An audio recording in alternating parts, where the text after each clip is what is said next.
गुरुजी आपके चरणों में कोटि कोटि प्रणाम। खुश रहिए। गुरुजी हमारा प्रश्न यह है कि मेरे पति थोड़ा नशा करते हैं और मेरे दो बच्चे हैं, अक्षत त्रिपाठी और अच्युत त्रिपाठी। तो मैं एमपी को हूँ और मेरे पति मतलब 1 साल 2 साल चले जाते हैं कहीं भी, किसी भी शहर मतलब छोड़ के। आपको छोड़ के चले जाते हैं जी। क्यों? बस इसका वो तो वही बताएंगे। तो कहाँ बात कराओ? क्या नाम है पति का? मिथिलेश त्रिपाठी। मिथिलेश भैया यहाँ आओ, आ जाओ थोड़ा आगे। मिथिलेश भैया को आने दो। बच्चों के ऊपर भी बहुत गुस्सा करते हैं, पूरा मतलब हर चीज गुस्से में। थोड़ा मिथिलेश भैया से बात करो, जल्दी आओ। मिथिला नगरिया निहाल। गुरुजी। जय जय। क्या नाम है आपका? मिथिलेश त्रिपाठी। कहाँ भाग जाते हो आप? सर ऐसा कुछ नहीं है, मतलब अब बिना मतलब कि मुझे महाराज जी बिना मतलब कि मुझे टेंशन मिलता है। काय का टेंशन? वही घर में किचाइन वो बिना मतलब की होती रहती है। अब हम कितना पेशेंस रखें? हमें एक्चुअली पैसे से टीचर हैं सर, पढ़ाते हैं। हाँ। तो जो है अब कितना कमाते हो? सर वैसा कुछ प्राइवेट कोई फिक्स नहीं है, मतलब कभी 30 35 40 50 जो मिल जाए। ठीक है। हाँ। तो आपकी पत्नी आपको क्या, आपसे क्या चाहती है पत्नी? सर हम तो सब करना चाहते हैं, हमें तो कुछ नहीं चाहिए, लेकिन ये मतलब इन पता नहीं इनको क्या जो है बीमारी है सोचने की। ठीक है। फालतू सोचने की बीमारी क्या है। सोचती रहती हैं? मतलब अनाप शनाप चीजें, मतलब हम साथ में भी हैं तो भी गलत सोचना मेरे बारे में। अच्छा, आप पे शक करती रहती हाँ हैं? बिल्कुल, मैं साथ में हूँ तो भी सोचना इनका रहता है। मैं अब उसके साथ में क्या करूँ, कैसे कंप्रोमाइज करूँ?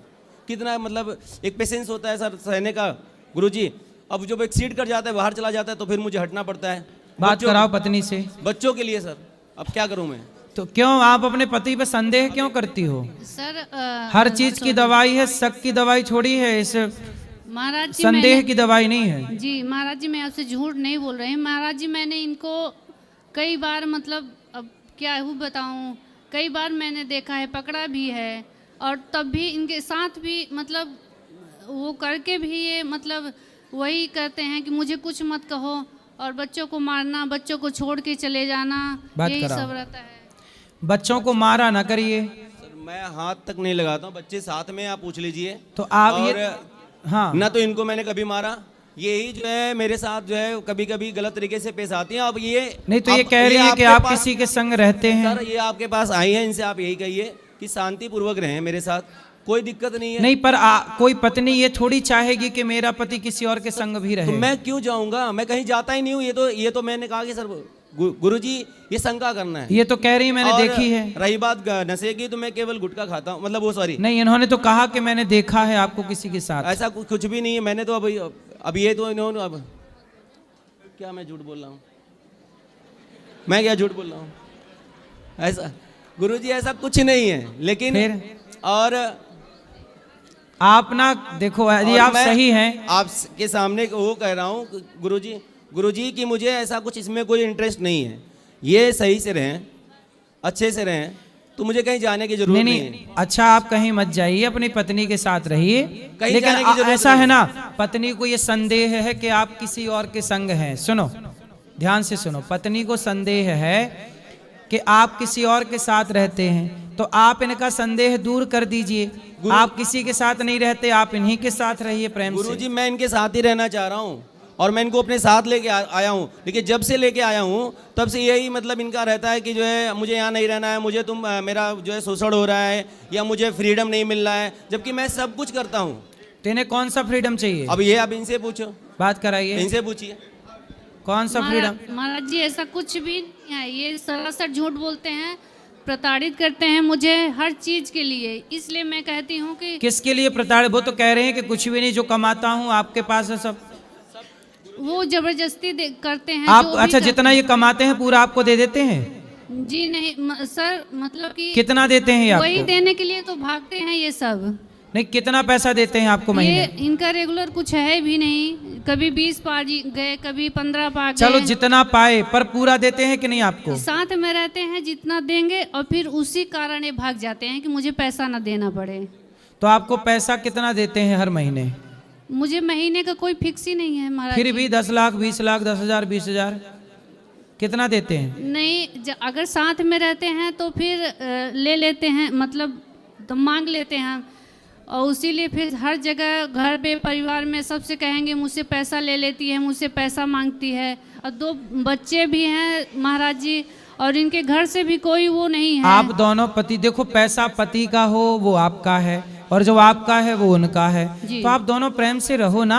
आप दोनों को सारी जिंदगी रहना, तीसरा कोई नहीं आएगा आपके जीवन में। महाराज जी मैं तो रह ही रही हूँ, इसीलिए तो मैं 2 साल 3 साल तक अकेले बच्चों के साथ रहती हूँ, नहीं तो कौन रहेगा। हाँ बच्चों, मैं बच्चों के साथ क्यों फिर रहूंगी। हाँ बच्चों के साथ रहो और बच्चों को पढ़ाओ लिखाओ, और ये ये साथ में रहेंगे तभी तो रहूंगी। तो रह तो रहे हैं, कह तो रहे हैं कि ये आपसे अभी महाराज जी झूठ बोल रहे हैं, ये नशा भी करते हैं, इनका सब छुड़वा दीजिए महाराज जी। मैं आपके क्या नशा आगे करते हो? हाथ जोड़ती हूँ बताओ। महाराज जी। गुरुजी मैं नशे में, मैं बता रहा हूँ, केवल जो है खैनी होती है वो मैं लेता हूँ, इसके अलावा कोई नशा नहीं करता, कुछ भी नहीं करता। गुटखा ये नहीं गुटखा सर, खाते हैं बस? गुटखा भी नहीं खाता मैं, केवल खैनी खाता हूँ और कुछ भी नहीं करता, कोई नशा नहीं। क्यों? अब पत्नी से बात कराओ। कुछ भी नहीं करता गुरुजी। क्यों? क्या गुटखा क्या नशा करते हैं ये? महाराज जी ये सिगरेट भी पीते थे और पीते थे, अब तो नहीं पीते? नहीं, मेरे सामने तो नहीं, लेकिन इनका अन्य कोई भी नशा है, क्योंकि इनका आंख एकदम लाल रहता है। अरे अब और उनकी बहुत आंख झगड़ा- लाल है तो तुम संदेह बहुत करती हो। आदमी कुछ नहीं खा पी रहा है, अब आदमी सोएगा नहीं, आंखें लाल होगी, तुम कहोगे दारू पी के आ गया। महाराज जी आंख लाल है तो दारू पी के आ गया, आंख लाल है तो सिगरेट पी लिया। महाराज जी मतलब आपको मेरी आंखें लाल दिख जाए कभी, आपको तो कहोगे महाराज जी दारू पिए। नहीं, महाराज जी कभी भाई हम सोते नहीं, आंखें लाल हो जाती हैं, कभी कभी आंखें आ जाती हैं, आ गई तो लाल, और जब आ गई तो लो, आप कहोगे लो शराब पी के आ गए। महाराज जी तो किसी को प्रताड़ित करते हैं, मारना पीटना बच्चों को, ये तो नहीं करना मारेंगे, चाहिए। अब वो पक्का वादा कर रहे हैं नहीं मारेंगे, पर आपको संदेह, आप देखो संदेह तो बहुत करती महाराज जी हो, इनका झूठे नशा- आरोप लगाती हो। इनका नशा पत्ती सब छुड़वा दीजिए महाराज जी। हम लेकिन आपके आप ना चरण- झूठा आरोप लगाती हो, ये बात सही है, आप झूठा आरोप लगा रही हो। गुरुजी मेरे ऊपर ये शंका करना बंद कर दें, मैं जो भी पाता हूँ गुरुजी, अभी मेरी ज्वाइनिंग हुई है, अभी मैंने 65,000 पे अभी जस्ट ज्वाइनिंग हुई है जी। 10 जनवरी से मेरी ज्वाइनिंग है। हाँ, और मैं 1 रुपया गुरुजी अपने पास नहीं रखूंगा, ये सब ले लें, मुझे कोई आपत्ति नहीं है, लेकिन मुझे सुकून से जहाँ मैं रहता हूँ वहाँ मुझे रिस्पेक्टेड तरीके से रहने दे, बस मैं ये चाहता हूँ, इज्जत से रहने दे, और ये वो करने नहीं देती हमको। अब मैं कहीं पढ़ाने जाऊँगा गुरुजी तो वहाँ पे भी मेरा है, क्लास में मैं पढ़ाऊँगा तो वहाँ पे भी मेरा है, ये सारी बातें मैं कब तक झेलूंगा। तो क्या चाहती हो, घर पे बैठा रहे आदमी, कमाए ना? मैं छोड़ दूं। बात कराओ। अब पढ़ाने जाएगा तो स्कूल में कोई टीचर मिलेंगी, महिलाएं मिलेंगी, तो बात ना करे। तो वहीं से तो इनका शुरू होता है भागना, बात करके वहीं से शुरू होता है। अरे ये आपको संदेह है? नहीं नहीं सर, कंफर्म है, हम आपसे झूठ नहीं बोल रहे हैं। नहीं, आप तो लाल आंखों वाला भी झूठ बोल चुकी हो। नहीं सर, झूठ नहीं बोल रहे हैं हम, आप मेरा विश्वास करिए। तो जी मैंने इनके कहने पे, अच्छा ये बताओ, जब ये पढ़ाने जाएं तो ये जाके केवल चुपचाप बैठे रहे, कुछ बोले ना?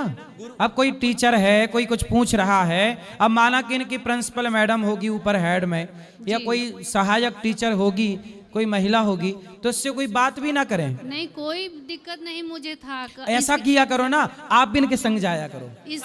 तो वही दिक्कत है सर, वो महाराज जी वही दिक्कत है इनको। मैं क्या? उसी में मैं भी काम कर रही हूँ रिसेप्शन का, तो इनको दिक्कत है कि वहाँ मेरे स्कूल में क्यों काम कर रही हूँ। अच्छा, आप दोनों एक ही स्कूल में काम करते हैं? सर मैंने बोला भी नहीं एक बार भी, एक बार भी तुम खा जाओ, बच्चों की कसम मैं झूठ बोल रहा हूँ, खा जाओ। गुरुजी मैंने एक बार भी नहीं बोला कि मैं इनको जबरदस्ती लेके गया हूँ। हाँ। वहाँ पर भी लेके गया हूँ जहाँ भी ज्वाइनिंग हुई है मेरी। तो मतलब जहाँ आप रहते हो वहीं रहती हैं? हाँ, मतलब उनको वहाँ पे स्कूल में भी? वहाँ पे भी जॉब दिला रहा हूँ कि वहाँ पे तुम भी कर लो, कोई दिक्कत नहीं है, मुझे कोई प्रॉब्लम नहीं। मतलब स्कूल में ये भी रहती हैं साथ में? हाँ। तो साथ में रहती हो फिर भी संदेह है? महाराज जी मैं अभी जब से ये हरकत करने लगे तब से मैं साथ में रह रही हूँ, और मुझे ये नौकरी करने नहीं देते हैं। अब यहाँ जहाँ है ये, यहाँ भी मुझे 15-20 हज़ार का मिल रहा है,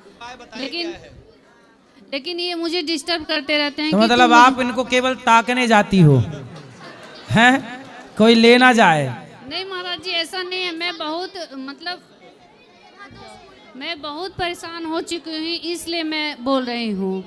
चलो अब प्रेम से रहना, और इनके जहाँ ये जाएं बस पीछे पीछे चले जाना, जाया करो साथ में। महाराज जी इनका कसम छुड़वा दीजिए, कसम खा के इनका नशा पहले छुड़वा दीजिए। नशा और कौन ये- सा? खैनी? अच्छा खैनी, चलो खैनी और से ये बात। गलत जो काम करते हैं वो केवल इनसे खैनी कसम- खाते हैं ना? महाराज जी इनसे कसम खिलवा लीजिए कि गलत काम नहीं करेंगे। अच्छा सच बताओ, आपका किसी और स्त्री के साथ चक्कर है? कुछ भी नहीं है ऐसा माँ कुछ। कसम खा के बोलो कि माँ नहीं? कसम गुरुजी कुछ भी नहीं है, ऐसा कुछ भी नहीं है, ऐसा गुरुजी कुछ भी नहीं है। और और देखो जब ये माँ कसम खा गए। और जब से मैं इनको अपने साथ लाया हूँ, मैं तनिक भी अब इसको इनको कैसे दिलाऊं? नहीं, इनका कोई इलाज नहीं है फिर। कैसे दिलाऊं इनको? इनका कोई इलाज नहीं है फिर। मैं किस तरीके से दिलाऊं इनको, बताइए।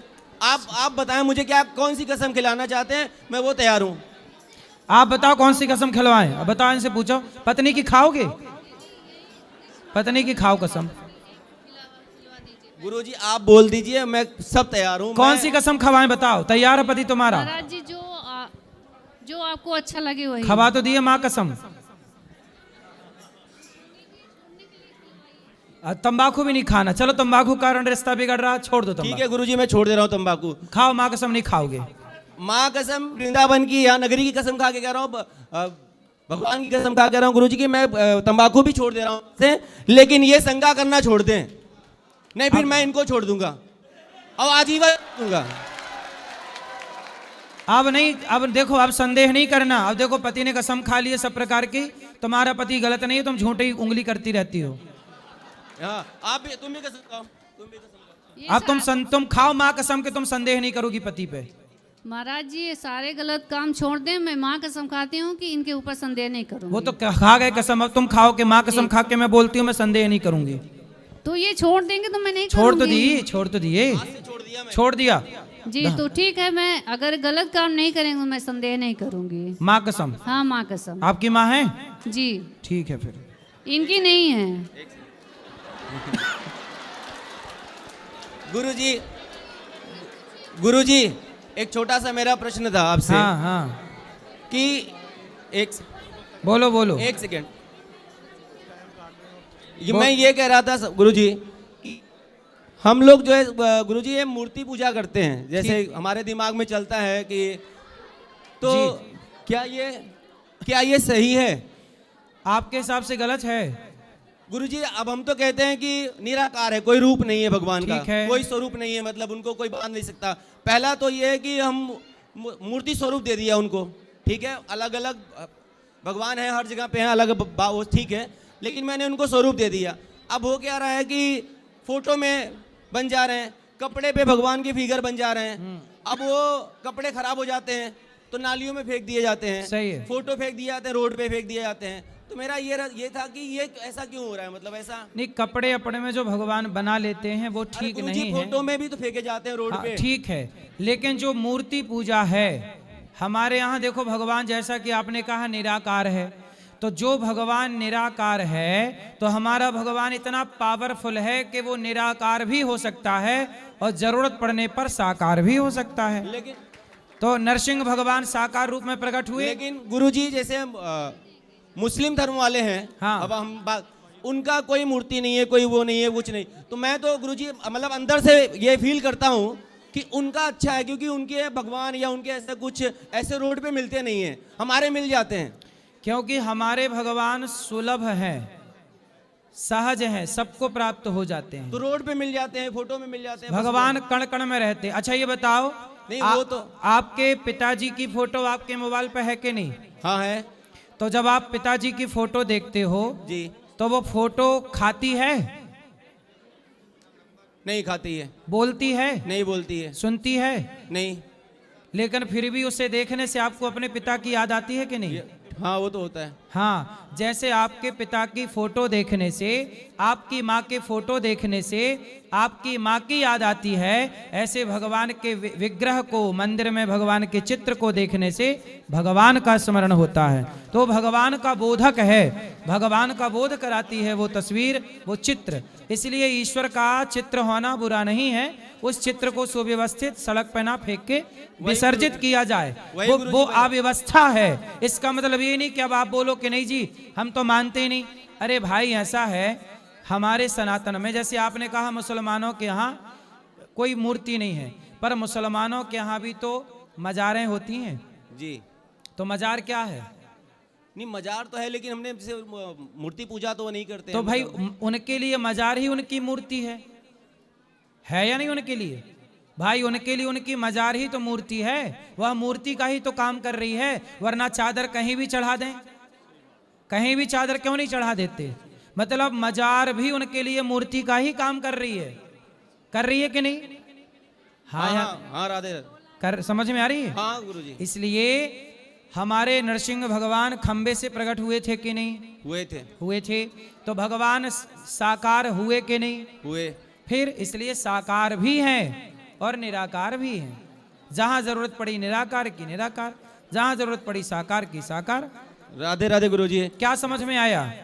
मतलब यही कि भगवान ईश्वर है, मतलब स्वरूप है हमारे भगवान का। स्वरूप जरूरी है। हाँ। आपकी माँ की फोटो में ना वो देखती है, ना सुनती है, ना खाती है, लेकिन फोटो देखने से माँ का ज्ञान होता है, माँ का बोध होता है।